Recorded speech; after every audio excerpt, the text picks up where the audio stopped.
बजार परिसरमा पार्टी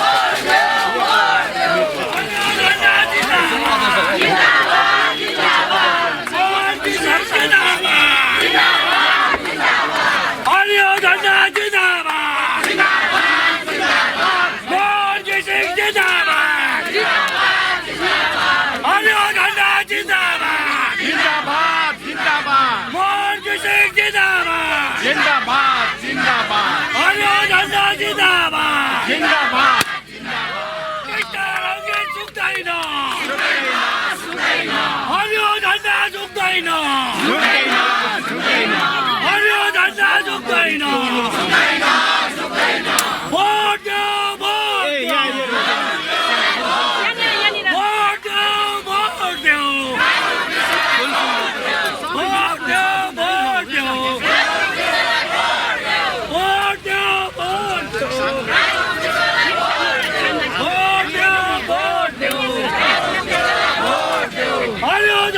जिंदाबाद मोर्गे सिंह जिंदाबाद हरियो झंडा जिंदाबाद मोर्गे सिंह जिंदाबाद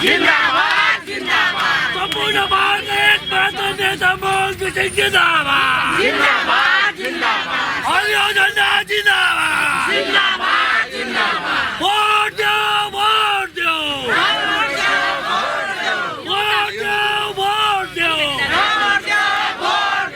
हरियो झंडा जिंदाबाद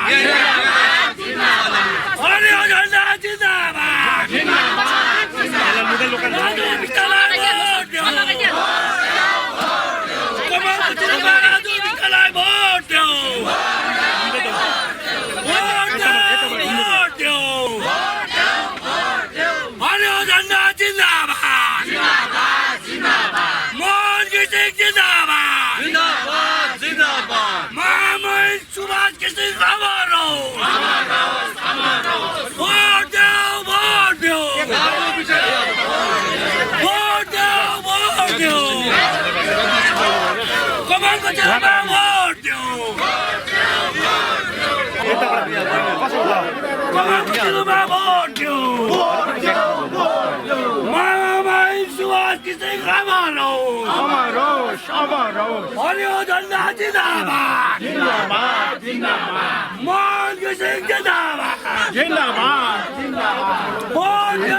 वोट दो राजू बिष्टलाई वोट दो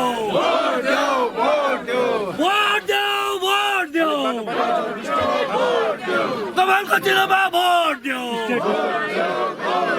सम्पूर्ण भारतको एक मात्र नेता मोर्गे सिंह जिंदाबाद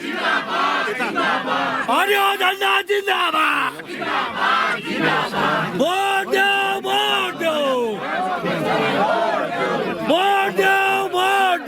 मोर्गे सिंह जिंदाबाद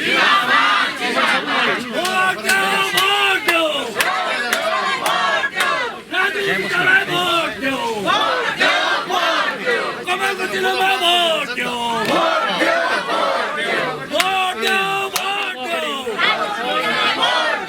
राजू बिष्टलाई भोट दो कमलको चिन्हमा भोट दो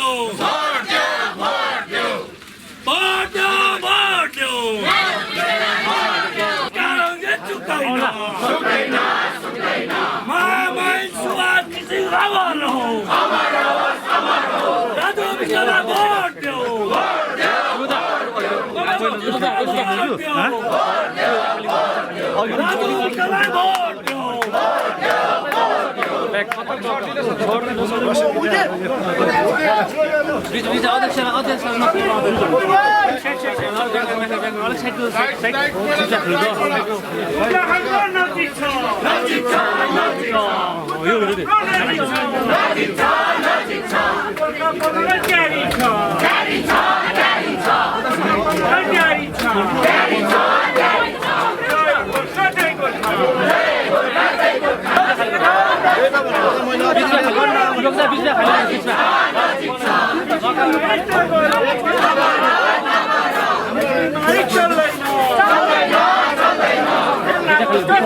अगाडि चाहिँ खाली गरौँ न खाली खाली फुल्ला खाली गर पहाडवासी एक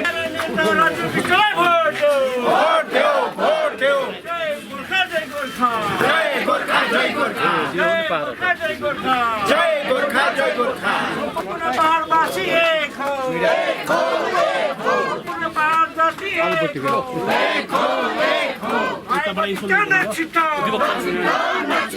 भ्रष्टाचार मुक्त हो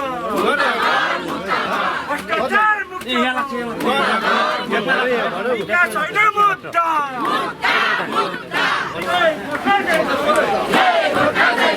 सम्पूर्ण जाति एक हो सम्पूर्ण पहाड जाति एक हो भ्रष्टाचार बन्द हो भ्रष्टाचार बन्द हो आइपतिता बन्द हो आइपतिता बन्द हो विकास होइन मुद्दा राजु विष्टलाई भोट देऊ सिधा यहाँ सिधा भोट देऊ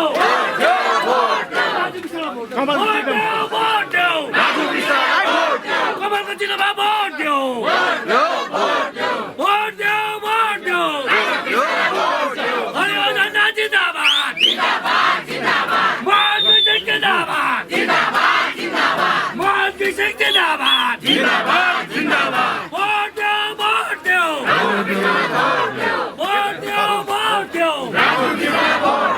हरियो झन्डा जिन्दाबाद मोहन घिसिङ जिन्दाबाद मोहन घिसिङ जिन्दाबाद भोट देऊ हरियो झन्डा जिन्दाबाद मोहन घिसिङ जिन्दाबाद भोट देऊ चिन्हमा भोट देऊ हरियो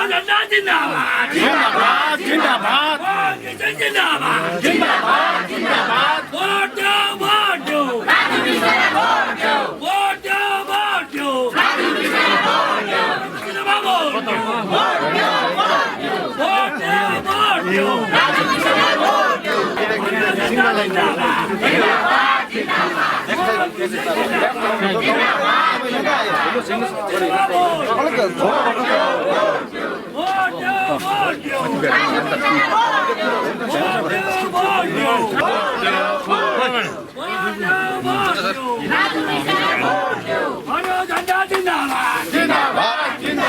मोहन घिसिङ जिन्दाबाद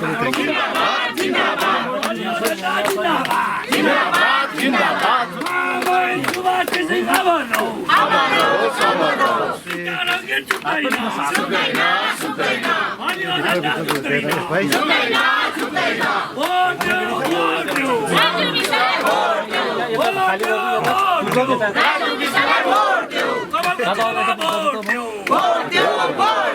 हरियो झन्डा हरियो झन्डा जिन्दाबाद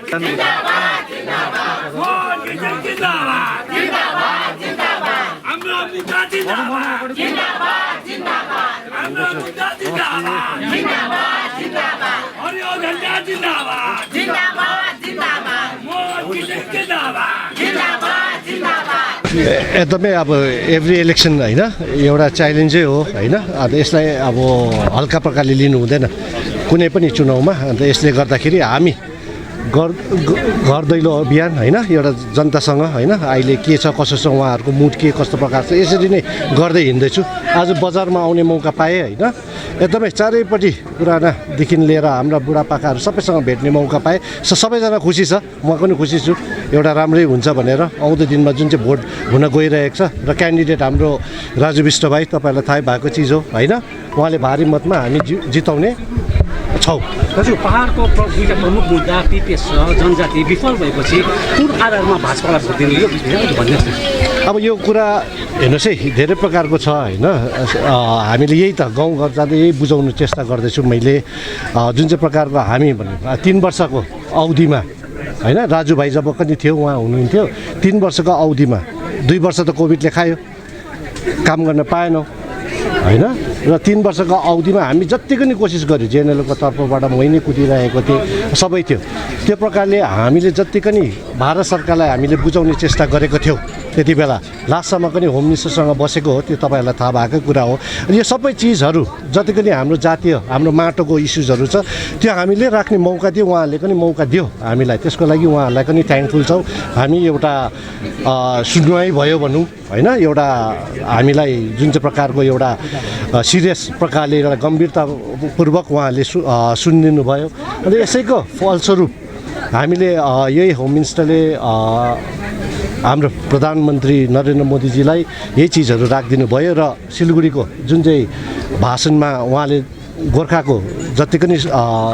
समस्याको समाधान छिटै हुन्छ भन्ने थियो, त्यही नै पस्केको आधारमा हो। सो हामीले बुझ्नुपर्छ के पस्केको थियो भनेर। उहाँको के हो मिनिङ भन्दाखेरि हामी बुझ्छौँ यो राजनीतिक समाधानको कुरा गर्नुभएको, किनकि हामी पनि त्यही कुरा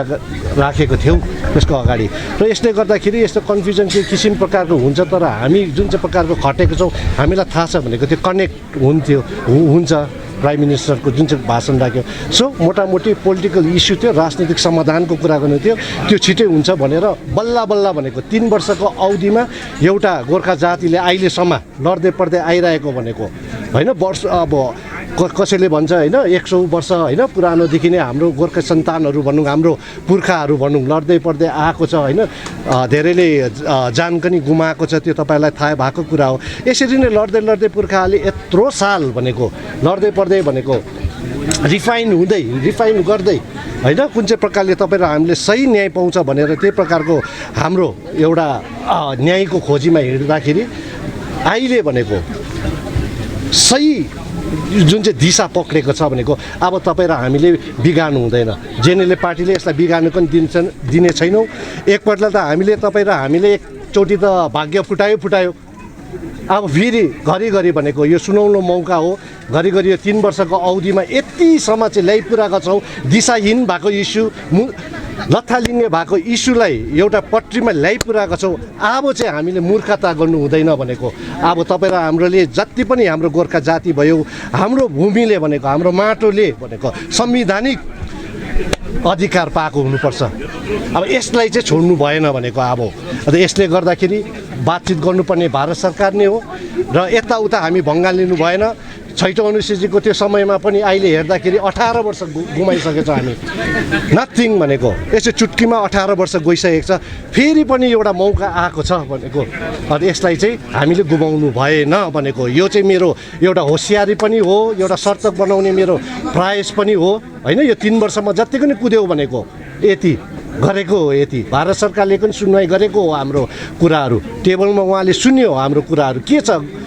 अन्त यसैले गर्दाखेरि यसरी नै भेट्दै सम्झाउँदै गर्दाखेरि एउटा आरोप छ नि यो भाजपाले 2024 भन्दा अगाडि एउटा पनि सिङ्गा नबाजी यसपालि भोट माग्दैछ र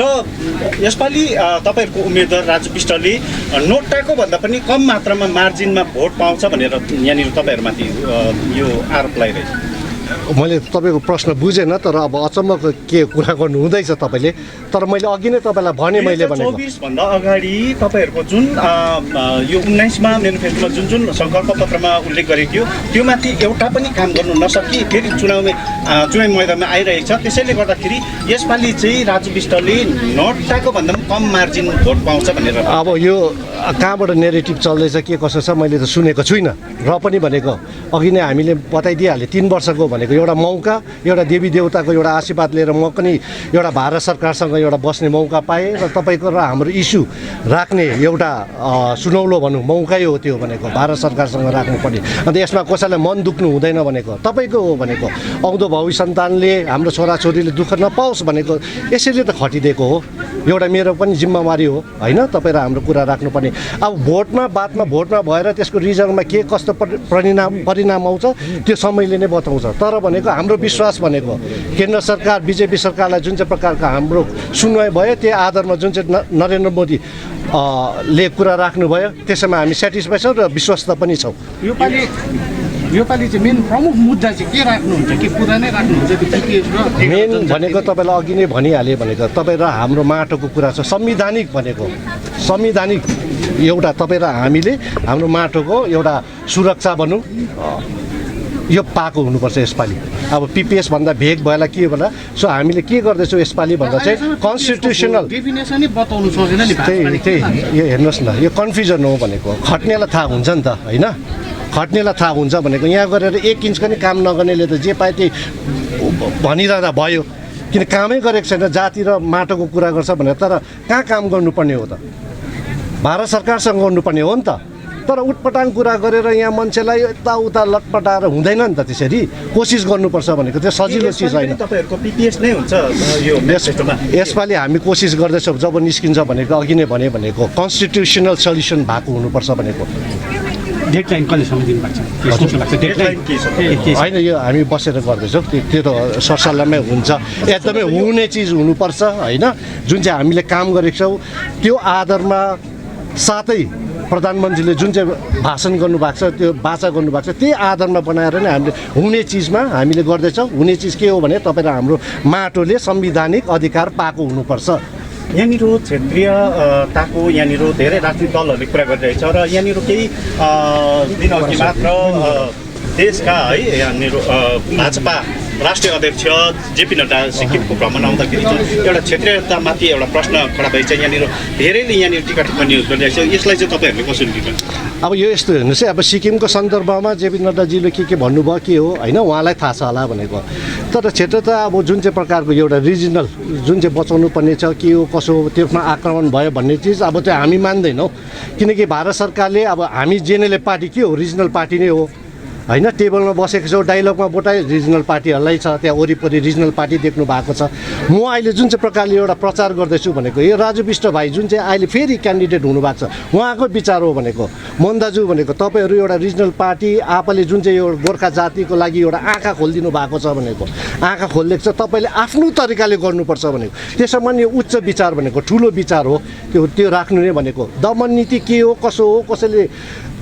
हामीलाई दबाउनु खोज्छ भने त्यो अर्को नेरेटिभ प्रकार जान्छ हामी नै आफै बलिएछौँ हामी क्षेत्रतामा हाम्रो इस्युज र मुद्दा के हो कसो छ सबै याद छ हाम्रो दायित्व र रेस्पोन्सिबिलिटी के हो सबै यादै छ होइन यसले गर्दाखेरि भनेको तर भनेको साथसाथै भन्दाखेरि के हुन्छ भने जाति र माटोको लागि भनेको उल्टापाल्टा गर्ने 1 इन्च पनि काम नगर्नेहरू भनेको